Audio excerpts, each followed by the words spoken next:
Hey, what's up guys? So today we're going to talk about appraisal contingency basics and the removal of them. This is getrealvalue.com.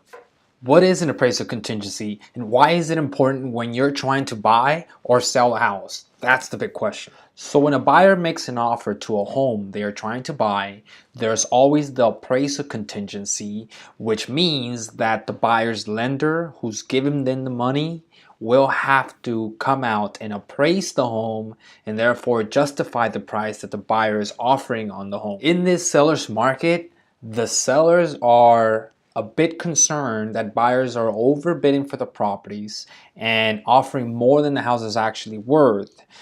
What happens is if the house doesn't appraise, there's a chance the whole contract can fall apart, or they're going to have to sell the house for less money than they offered, and more specifically at whatever the appraisal came in at. Now, this can be a real advantage or a real disadvantage for you buyers. Why? Because now buyers that have the power and the financials in their bank account to prove that they're willing to pay a bit more than whatever the house appraises at, all they have to do is remove the appraisal contingency and tell the seller, hey, I'm willing to pay X amount of dollars more if the house doesn't appraise. With that said, it is not always recommended for buyers to remove the appraisal contingency because they might end up overpaying for a property, have to put more money outside of their pocket aside from their down payment and closing cost.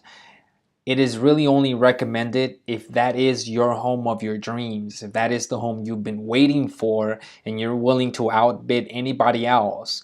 At the end of the day, it might or might not appraise, but you're willing to take the risk by having the extra funds in your bank account. If you don't, you're just gonna have to wait for that house that doesn't have that type of demand, and you will be protected by your bank, your lender, by doing appraisal contingency and making sure what you offered is actually what the house is. So let's make sure that this is not your 30-year home of your dreams investment. Then you do not remove the appraisal contingency, because if in the short term you plan to resell, that might not work in your favor. At the end of the day, every situation is different. There's even ways to protect you from removing full appraisal contingency, but just to the amount, just to give you a little extra edge over some of the other buyers. At the end of the day, you have to consult your professional, your real estate professional. And in this case, let's get real.